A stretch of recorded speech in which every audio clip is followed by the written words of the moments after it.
আজকে তো অনেক সকালবেলা ঘুম থেকে উঠেছিলাম। তারপর না স্নান টান করে একবারে পুজো দিয়ে তারপর ওই কৃষকে স্কুল দিয়ে এসেছি। আর স্কুল থেকে এসেই না এই তো রান্না বসিয়ে দিয়েছি।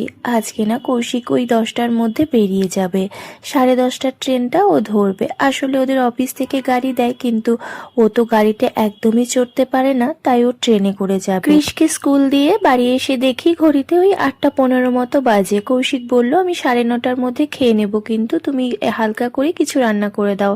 কিন্তু আমি ভাবলাম যে বাজার থেকে নিজে হাতে করে কাতলা মাছ ভালোবাসে, সেটাই নিল। আর রান্না করব, ও খাবে না, আর দুপুরে তো ও আর বাড়ি আসবে না।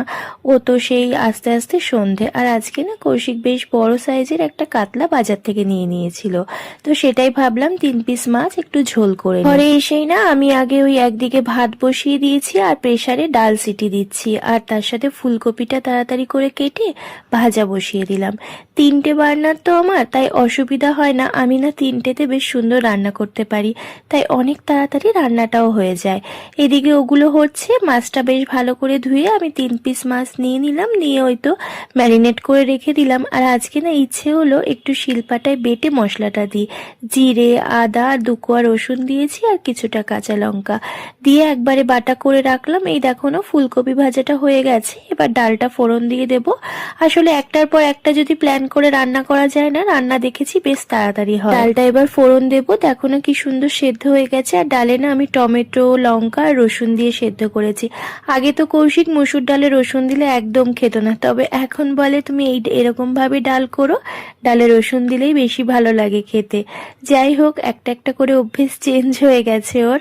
আর এদিকে কিছু বাসন ছিল, সেটাও আমি মেজে নিলাম। এই তো আমার ওদিকে ডাল ভাজা আর ভাত কমপ্লিট, শুধু এখন মাছের ঝোলটা করব। মাছটা ভাজতে যেটুকু টাইম, তারপর তো আর খুব বেশি টাইম লাগে না, মশলা কষিয়ে শুধু ঝোল দিয়ে দেওয়া, এইটুকু টাইমে হয়েও যাবে। প্রায় ঘড়িতে 9টা বেজেও গেছে, আধ ঘন্টার মধ্যে মাছের ঝোল করতে হবে। কৌশিক আমাকে দিয়ে ও আবার একটু হাঁটতে গেছিল, তারপর হেঁটে এসে তো জল গরম করে একবারে স্নানটা করে নিল।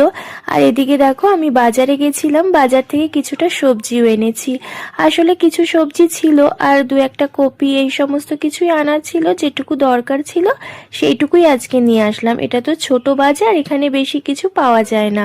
মাছের ঝোল হতে হতে ভাবলাম এদিকে সবজিগুলো একটু মুছে তুলে দিই। আসলে ক্রিস তো স্কুলে রয়েছে, কৌশিক বেরিয়ে যাবে। কৌশিককে বলেছিলাম তুমি চলে যাও, আমি ওকে স্কুল থেকে নিয়ে আসবো। ও বললো না থাক, আমি এনে দিয়ে তারপর যাব। আসলে আমারও রান্না হয়ে গেছে, তারপর বললাম ঠিক আছে চলো, তাহলে তোমার সাথে আমিও যাই, একবারে বাবুকে নিয়েই আসি। মাছের ঝোলটা নামিয়ে এই তো ওকে খেতে দিয়ে দেবো, তার মাঝখানে আমরা গিয়ে আবার বাবুকে নিয়েও এসেছিলাম।